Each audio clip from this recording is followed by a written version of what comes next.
చాలా ముఖ్యమైన విషయం.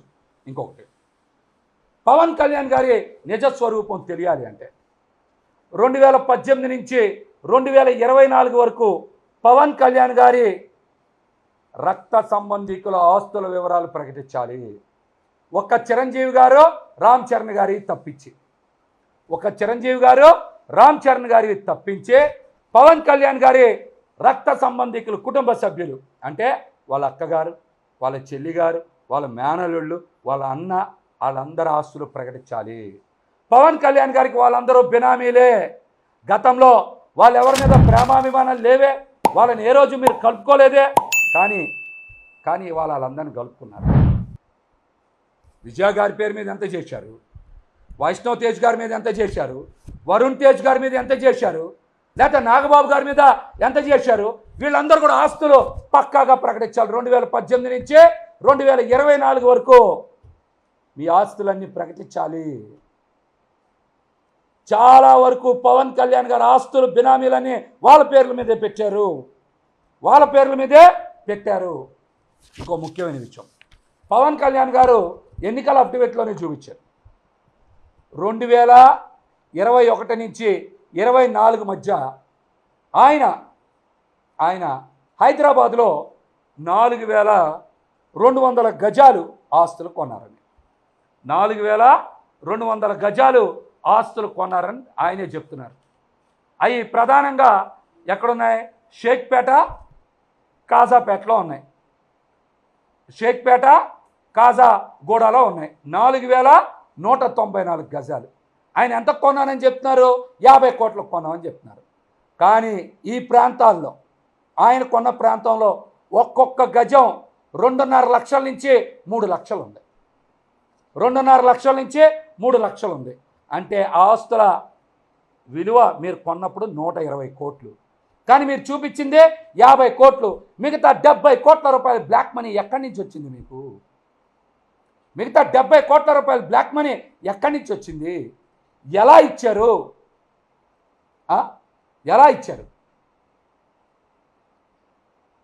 శ్రీనగర్ కాలనీలో ఉండేటువంటి సాగర్ సొసైటీ కాంప్లెక్స్లో త్రివిక్రమ్ శ్రీనివాస్ గారి కార్యాలయం నుంచి పంపించారా? మీ దగ్గర నుంచి ఒక నల్ల స్కార్పియో డబ్బు సంచులను తీసుకొని అక్కడ డెలివరీ చేస్తే అక్కడి నుంచి ఆస్తులు కొనడానికి డబ్బులు ఇచ్చారా? ఏ బ్లాక్ స్కార్పియోల్ని ఎక్కువ సార్లు వాడారు? సాగర్ సొసైటీ దగ్గర ఉండేటువంటి, సాగర్ సొసైటీ కాంప్లెక్స్లో ఉండేటువంటి త్రివిక్రమ్ శ్రీనివాస్ గారి కార్యాలయానికి మీరు పంపలేదా? చెప్పండి మీరు. దీనికి కూడా సమాధానం చెప్పాలి.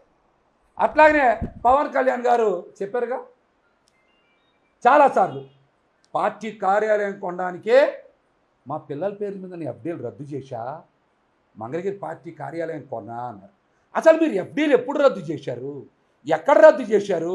ఎంత విలువ రద్దు చేశారు? ఏ బ్యాంకుల్లో రద్దు చేశారు? ఏ ఆస్తి కొన్నారో సమాధానం చెప్పండి.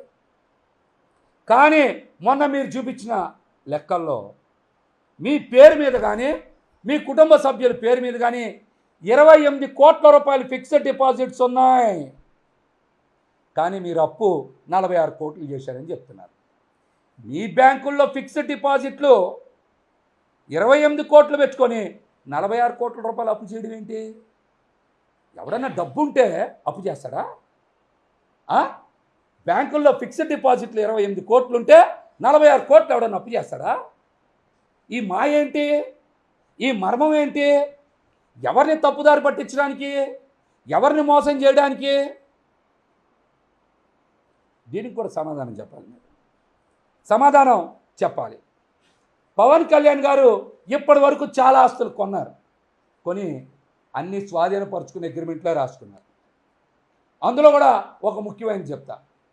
హైదరాబాద్ జనసేన పార్టీ కార్యాలయం ప్రశాసన్ నగర్లో నడిచిన కార్యాలయం ఆంధ్రజ్యోతి వెనకాల పక్కనే ఉంటుంది. ఆ కార్యాలయం మొన్నటి వరకు అద్దె కార్యాలయం, ఇప్పుడు సొంత కార్యాలయం అయింది. ఇది అందరికీ తెలిసిన నిజం. ప్రశాసన్ నగర్లో ఉండే కార్యాలయం అద్దె కార్యాలయం, ఇప్పుడు సొంత కార్యాలయం అయింది. ఇంకా రిజిస్ట్రేషన్ కాలా, స్వాధీనమే రాసుకున్నారు. ఎందుకు? రేపు 19 తర్వాత ఏదో 2-3 సినిమాలకి అడ్వాన్స్ తీసుకొని ఆ డబ్బుల ద్వారా రిజిస్ట్రేషన్ చేయించుకున్నానని చూపించడానికి. ఏంటి రిజిస్ట్రేషన్ చేసుకున్నానని చూపించడానికి. ఇది కూడా నిజమా కాదా చెప్పండి సమాధానం. మీరు నిజమా కాదా సమాధానం చెప్పండి. నర్రా శ్రీనివాస్ పేరు మీద కూడా ఈ 10 ఏళ్ల కాలంలో హైదరాబాదులో పెద్ద ఎత్తున ఆస్తులు కొన్నారు. ఆయన పేరు మీద కూడా పెద్ద ఎత్తున వ్యవసాయ భూములు ఉన్నాయి. అవన్నీ కూడా పవన్ కళ్యాణ్ గారి బినామీయే. ఈ డబ్బులు ఎక్కడి నుంచి వచ్చాయి? చంద్రబాబు గారి దగ్గర నుంచి తీసుకున్న ప్యాకేజీ డబ్బులు కాదా? మీరు ఏం సినిమాలు చేశారని, ఏం బాగా లాభాలు వచ్చాయని, దీనికి మీరు సమాధానం చెప్పాలి. స్థానిక ఉండే జనసేన నాయకులకి నా పేరు ఉటంకించడం ఇష్టం లేదు. నేను పెంచిన వ్యక్తి అతను ఎవరికీ తెలియదు. విజయవాడలో నేను పెంచిన వ్యక్తి, అండగా నిలబడ్డ వ్యక్తి, లాస్ట్ టైం కూటమి అప్పుడు నిలబడ్డ వ్యక్తి, ఈరోజు కూర్చొని నేను పెంచిన వ్యక్తి వైసీపీ మాయలో పడ్డాను తిడతా ఉంటే నాకు ఒకటే అనిపించింది. నేను అలాంటి భయాలు నాకు లేవు. ఇందాక టీవీ ఇంటర్వ్యూలో కూడా చెప్పా, జనసేనకి ఒక్కటే, జనసేన నాయకులు ఎవరైనా సరే బలం జనసేన నాయకులకి, జన సైనికులు, వీర మహిళలు.